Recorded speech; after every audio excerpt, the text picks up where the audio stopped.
Kirk Douglas lived an incredible 103 years and built a fortune that made him one of Hollywood's most powerful legends. His son, Michael Douglas, went even further, amassing a $300 million empire and carving his own path in fame.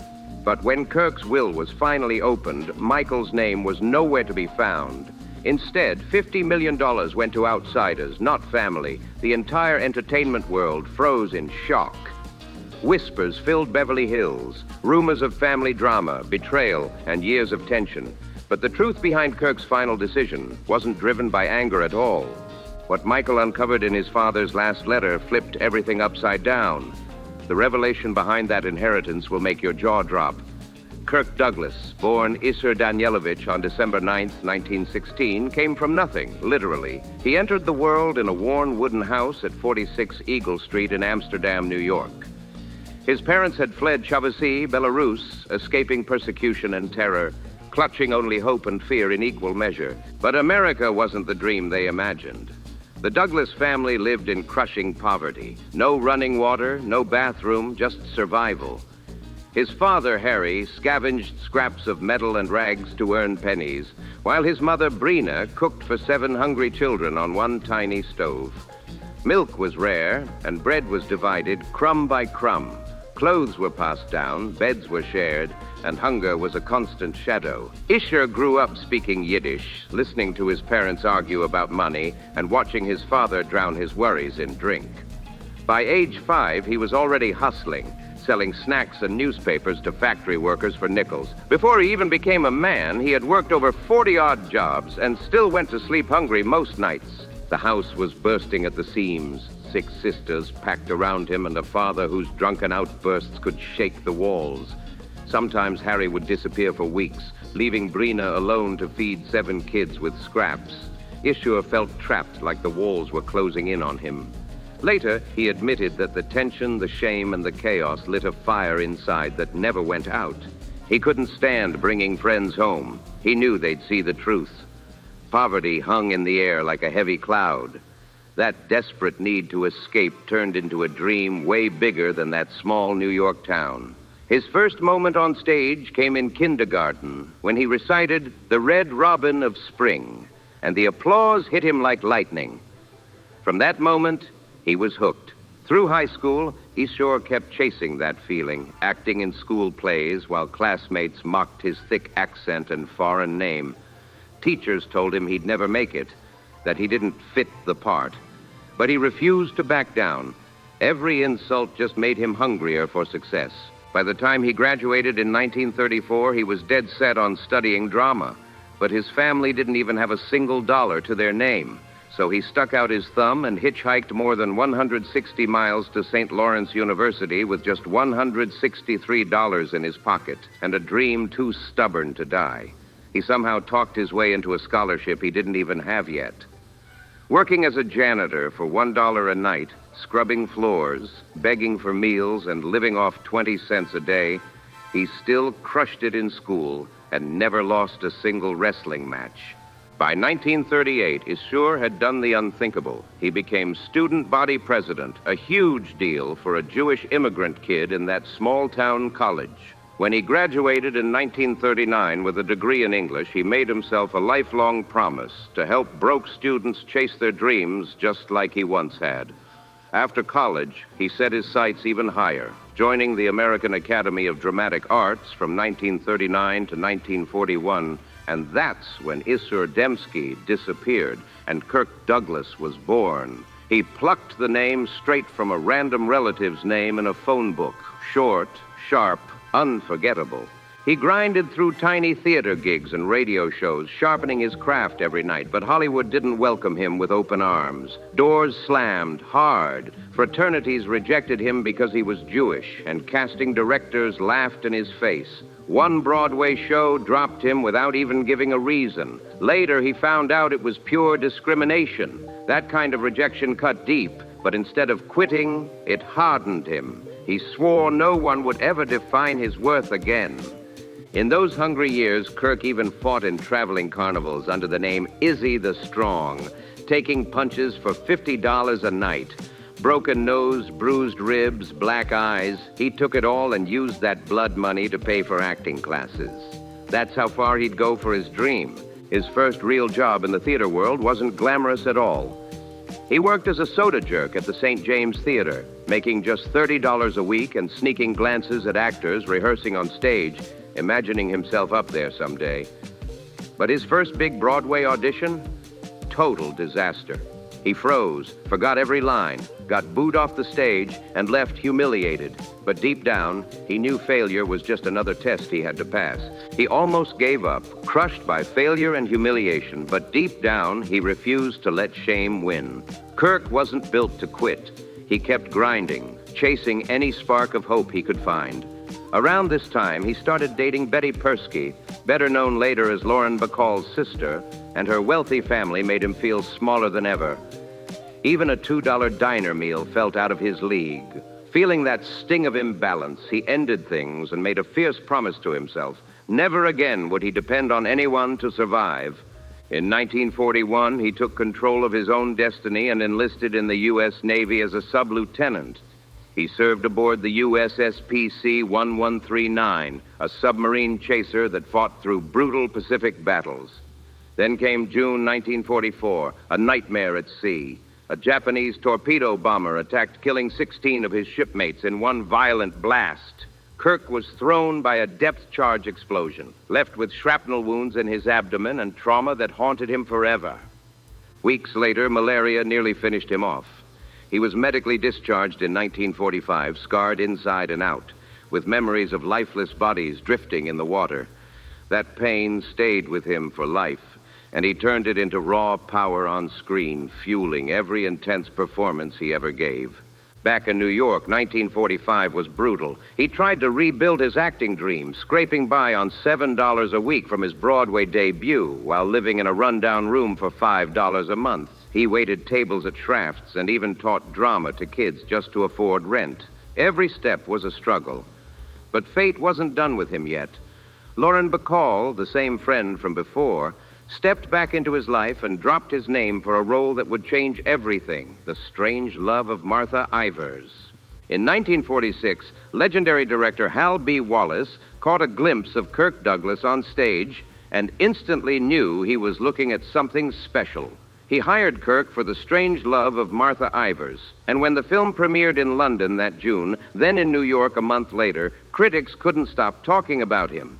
Kirk took a small supporting role and turned it into a performance so magnetic it changed his life overnight. By 1947, he was already leveling up, playing the ruthless Whit Sterling in Out of the Past.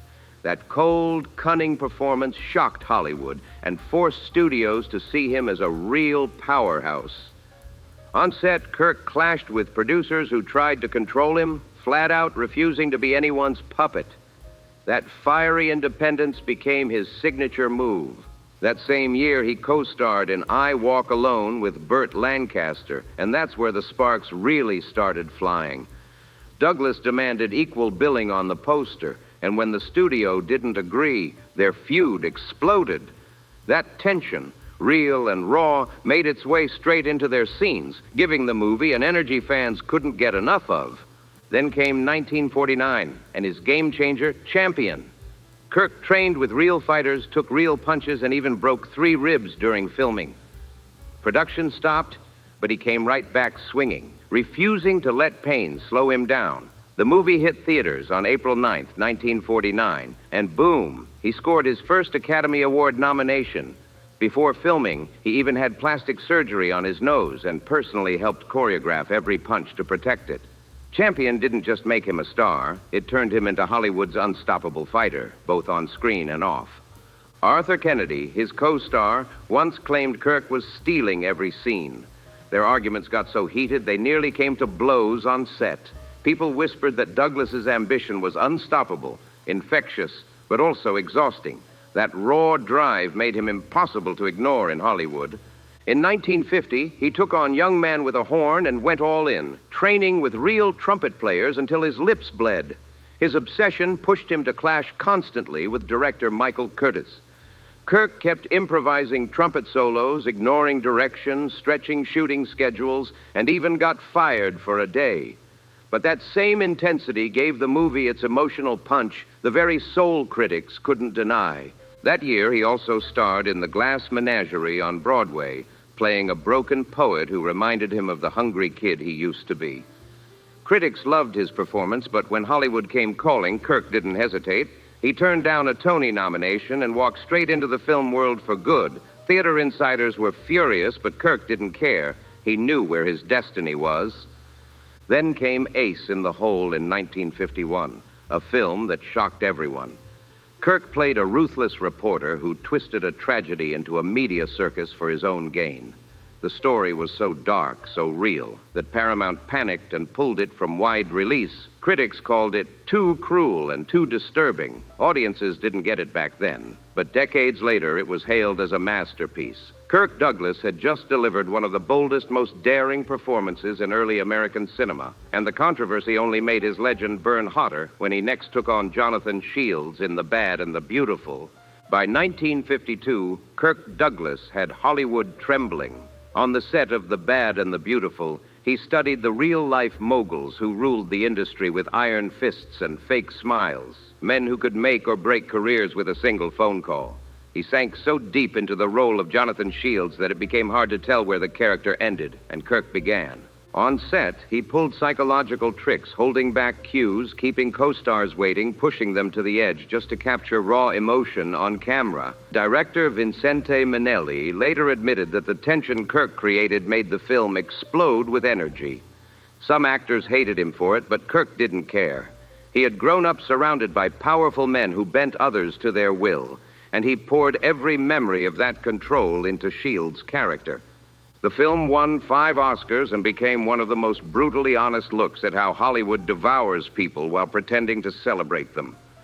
Douglas's performance hit too close to home because he knew that world inside out. He had lived it, fought it, and mastered it. Just 2 years later, he faced danger that no script could have predicted. While filming 20,000 Leagues Under the Sea in 1954, a massive animatronic squid, the movie's terrifying monster, almost killed him for real. During a tank scene, the mechanical arms jammed and wrapped around his body, pulling him underwater. Crew members dove in, yanking him free just in time. Production stopped for days, and the terrifying accident made headlines everywhere. Yet Kirk never lost his cool. He cracked jokes on set, calling the mechanical beast Disney's most expensive fish food, and even slipped the line into the script. Scenes had to be shot over and over, but his calm under pressure and wild sense of humor kept the entire crew from falling apart. When 20,000 Leagues Under the Sea finally hit theaters, it was a monster hit, earning over $28 million back then, which would be nearly $280 million today. Audiences could feel the danger pulsing through the screen because Kirk's near-death scene wasn't just acting. It was real. That brush with death gave his heroism an edge no special effect could fake. Then came 1956, and the role that almost destroyed him. Kirk took on Lust for Life, playing the tortured genius Vincent van Gogh, and he went all in. He starved himself until he dropped 20 pounds, carried a sketchbook everywhere, and painted between takes. The loneliness of Van Gogh started to consume him until people on set whispered, "He's not Kirk anymore, he's Vincent." Director Vincente Minnelli admitted it. Douglas didn't just play Van Gogh, he became him. Co-stars said he grew distant, tense, even paranoid, sometimes locking himself inside his trailer for hours at a time. When filming wrapped, he completely broke down and had to enter therapy, spending weeks clawing his way back to reality. But that pain paid off. His haunting performance earned him his 3rd Oscar nomination, and the film brought in over $5 million, roughly $50 million today. Critics said every frame dripped with agony because it wasn't just Van Gogh's, it was Kirk's own. Then in 1957, he went even deeper into madness and brilliance with Stanley Kubrick's Paths of Glory. Playing Colonel Dax, Douglas unleashed one of the most powerful moments in film history, an unscripted, fiery speech that came straight from his soul. Kubrick saw the fire in his eyes and let him improvise freely. Kirk channeled his own wartime scars and memories of injustice, delivering raw emotion that no writer could have scripted. The Paths of Glory courtroom scene was so brutally honest, so raw, that France banned the movie until 1975. Stanley Kubrick demanded endless retakes, chasing absolute truth in every frame, and Kirk gave him everything he had. That fiery monologue is still studied today because it doesn't sound like acting. It sounds like a man pouring out his soul. Later that same year, Kirk reunited with Burt Lancaster for Gunfight at the OK Corral, playing Doc Holliday with a gritty, dangerous energy. He chain-smoked real cigars until his lungs gave out, and he started coughing up blood. The pain made his performance look even more real on screen. But behind the scenes, things were on fire. Kirk, Lancaster, and producer John Houseman were locked in a nasty fight over profit shares that dragged on for weeks. The tension nearly shut the whole movie down. Douglas later joked that the cigars helped him stay in character, but insiders said they also helped him mask the stress of constant arguments. Despite the chaos, the movie pulled in over $11 million, around $110 million today. But that success came at a price. It cracked his friendship with Lancaster for years. By the time the 1960s rolled in, Douglas was ready for a different kind of fight, one that would change Hollywood forever. He had quietly launched Bryna Productions in 1955 and was about to take the biggest gamble of his life. When he hired blacklisted screenwriter Dalton Trumbo to write Spartacus in 1960 and publicly gave him credit, he shattered one of Hollywood's darkest taboos.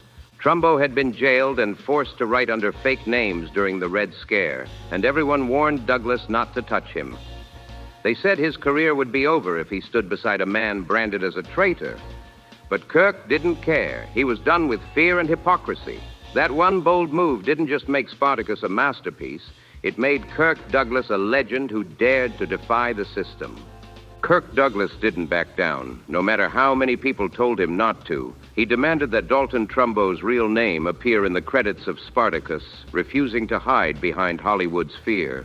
That single act of defiance cracked the blacklist wide open by 1961, helping dozens of blacklisted writers and artists reclaim their careers. Douglas later wrote about the death threats, the pressure, and the fear, but also the deep pride he felt for finally doing the right thing when others stayed silent. Even before Spartacus hit theaters, it had already become a symbol of courage. And so had Douglas. That fearless energy carried straight into filming the legendary arena revolt scene.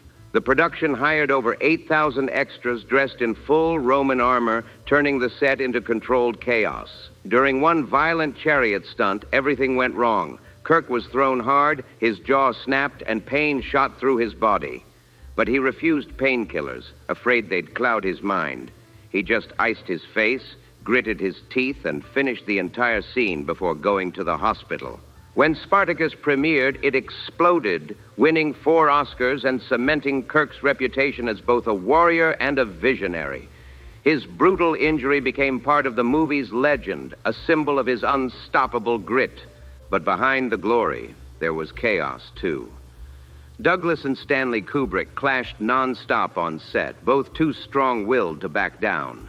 Their arguments got so intense that Kirk actually fired Kubrick mid-production and brought in another director. But just hours later, he realized the truth. Spartacus needed Kubrick's genius. He called him back, and Kubrick returned with demands for reshoots and total creative control. Douglas would later laugh about it, calling Kubrick a genius and impossible at the same time. Their fiery battles became part of Hollywood's greatest legend. Proof that when two unstoppable forces collide, the result can be pure cinematic magic.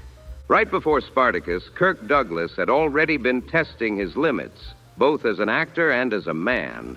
In 1958, while filming The Vikings, he faced brutal conditions in the frozen fjords of Norway. Instead of using stunt doubles, he threw himself into the icy water again and again until his body gave out. The freezing temperatures hit so hard that he eventually caught pneumonia, forcing the production to stretch from 1 month to 2, and it ended up costing an extra $1 million. As if that wasn't enough, the local crew went on strike demanding higher pay, halting everything until Douglas recovered. But when filming wrapped, the Vikings stunned audiences with its breathtaking shots and Kirk's raw, fearless realism. What people didn't see was the lasting damage it did to his body, pain he carried for years after the cameras stopped rolling. Then came The Devil's Disciple in 1959, and danger struck again. During filming, the set of a bombed-out church suddenly collapsed, trapping several extras under the wreckage. Douglas was standing close enough to feel the rush of debris, and without hesitation, he took charge. He yelled out commands, led people to safety, and helped pull survivors from the rubble himself. Those quick instincts saved lives that day. The story spread fast through Hollywood. Kirk Douglas wasn't just a movie hero anymore. He was a real one. That sense of courage and justice bled into everything he did on screen. By 1964, he was starring in 7 Days in May, playing a military officer uncovering a secret coup. It was a bold, politically charged story during the height of the Cold War, and Douglas pushed boundaries again. He insisted on adding new dialogue about civil rights that wasn't in the original script. Director John Frankenheimer wanted to play it safe, but Douglas refused. He believed the truth deserved a voice, even in fiction. Kirk Douglas wanted every role to mean something, to stand for truth, not just entertainment. On the set of 7 Days in May, his arguments with director John Frankenheimer got so heated that production almost fell apart. But Kirk wouldn't back down. He refused to water down the message, and his stubborn honesty paid off. The film became one of the most powerful political thrillers of its time, precisely because Douglas demanded it stay real. Then in 1966, his life took a terrifying turn. While filming The Brotherhood in Sicily, the helicopter he was riding in crashed out of the sky. Kirk fractured several vertebrae and spent months recovering, fighting off the pain that would haunt him for the rest of his life. That near-death experience changed everything. It stripped away his obsession with fame and pushed him toward something deeper. He slowly turned his focus toward producing charity and humanitarian work, later admitting that the crash taught him to value life more than spotlight. Even as the years passed, he refused to slow down. At 69, he reunited with his old rival Burt Lancaster for Tough Guys in 1986 and pulled off a jaw-dropping stunt by jumping off a moving train himself. The impact dislocated his shoulder and doctors warned him to quit. But Kirk just laughed it off and kept shooting. That wild scene became a metaphor for who he was, a man who never surrendered even when his body begged him to stop. It was the final film he'd share with Lancaster, giving that train jump a bittersweet, legendary weight. Then, in 1991, he starred in The Secret, a drama about aging and betrayal that hit painfully close to home. But just 5 years later, in 1996, everything came crashing down again when he suffered a massive stroke that paralyzed half his face and stole his voice. Most people thought Kirk Douglas would never step in front of a camera again after the stroke. But he wasn't about to let fate write his ending. He spent months fighting through speech therapy, relearning every sound, every word, one painful syllable at a time. By 1999, he made a stunning comeback in Diamonds, acting alongside his grandchildren and boldly using his impaired speech as part of his character. It moved audiences because it wasn't just acting. It was truth. His final film, It Runs in the Family, 2003, brought everything full circle. He shared the screen with his son Michael and his grandson Cameron, turning generational legacy into living art. Kirk refused to hide his hearing loss. Instead, he joked about it on set, turning what others might call a weakness into warmth and humanity. The performance was raw, imperfect, and unforgettable because it was real.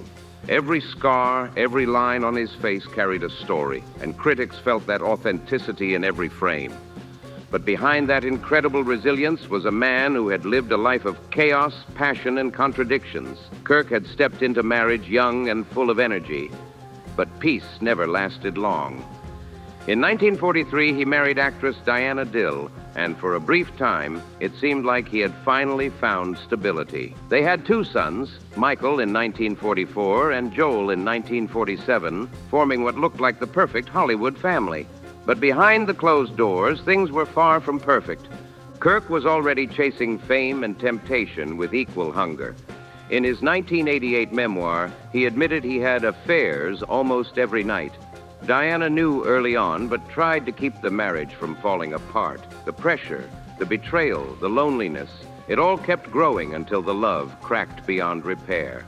By 1951, the marriage collapsed completely. Kirk said he was heartbroken, but the truth was the scars had already sunk deep into the family's foundation. Michael carried that pain deep inside for years. He later admitted that as a child, he often felt completely abandoned. Even though Diana and Kirk managed to stay civil after the divorce, the emotional scars never faded. That brokenness became a pattern Kirk would wrestle with for the rest of his life. But the shadows got much darker in the summer of 1955, an event that would haunt Hollywood for decades. Natalie Wood was just a teenager, around 16 or 17, when her mother arranged a private meeting with Kirk Douglas at the Chateau Marmont, hoping it would boost her daughter's acting career. Kirk was one of the biggest names in the world at that point, a powerful Hollywood figure. But something went horribly wrong that night. Natalie returned home visibly shaken, and according to her sister Lana's 2021 memoir, Natalie whispered that Kirk had hurt her. She never went public about it while she was alive, and her family stayed quiet to protect her career. Kirk Douglas never spoke about the story before his death in 2020, leaving the truth forever tangled in mystery.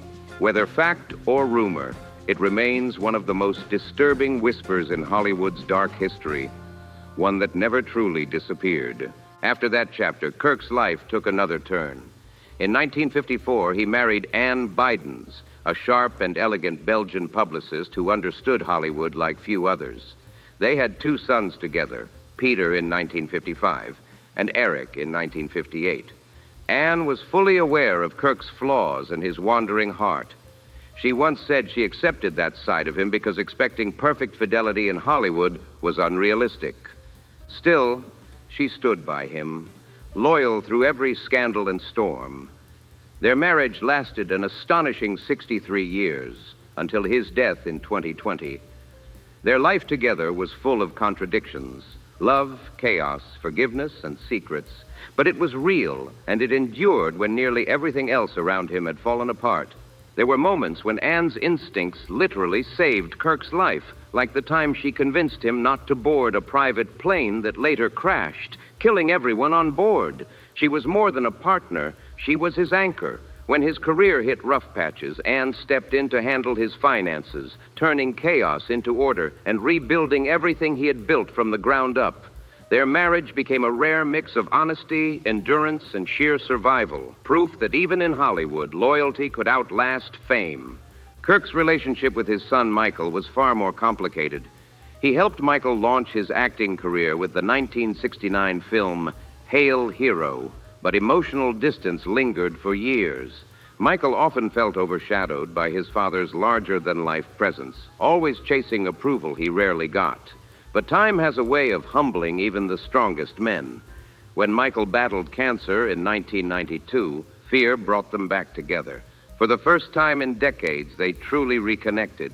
Then in 2020, the world was shocked.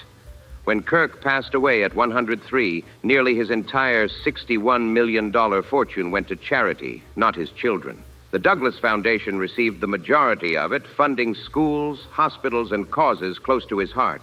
But Michael didn't complain. With his own $300 million fortune, he told the world he respected his father's decision because he understood it came from purpose, not rejection. Their bond had already healed long before the will went public, and that was worth more than any inheritance. But tragedy still shadowed the family. Kirk's youngest son, Eric, battled addiction for years. He went through 20 rehab centers, fighting demons that refused to let go. In 2000, he overdosed and slipped into an 8-day coma, but survived, only to relapse again. On July 6, 2004, heartbreak struck for good. Eric was found dead in his New York apartment at just 46 years old.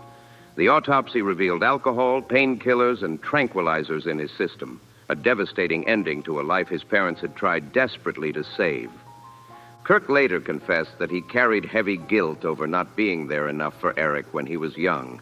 Losing his son shattered him to the core. It broke something inside that never fully healed. But instead of hiding the pain, Kirk turned it into purpose.